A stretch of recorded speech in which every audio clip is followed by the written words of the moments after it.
যেসব আত্মীয় ব্যাংকে, এনজিওতে সুদ ব্যবসা করে, তাদের দাওয়াত এনে তাদের বাড়িতে নাকি তাদের বাড়িতে যাবে কিনা, দাওয়াত দিলে তাদের বাড়িতে খাওয়া যাবে কিনা। যদি এরকম দাওয়াত দেয় তো তাদের বাড়িতে খাওয়া খাবেন না।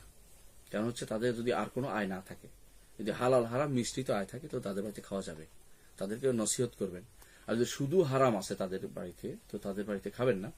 তারা যে খাবার পাঠিয়ে দেয় সেটা ফেলে দিবেন না, এটাও ঠিক, কারণ খাবার তো ফেলে দেওয়া যায় নেই।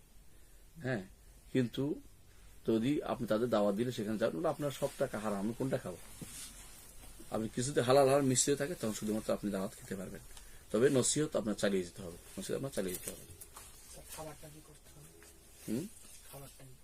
যদি খাবার যদি দিয়ে দেয় বাসায় তাহলে খাবার ফেলে দেওয়া যাবে না, খাবার খেতে হবে অথবা কারো খাইয়ে দিতে হবে, নষ্ট করা যাবে না, এটা বলা উদ্দেশ্য। নিজে না খেতে পারলে অন্য কাউকে দিয়ে দিবেন। আপনি দিলে অন্যদের জন্য এটা আপনার আর হারাম থাকবে না, কারণ আপনাকে যে দিয়েছে সে তো যে উদ্দেশ্যে দেয়, আপনি যাকে দিয়েছেন আপনি খারাপ উদ্দেশ্যে দেন নাই।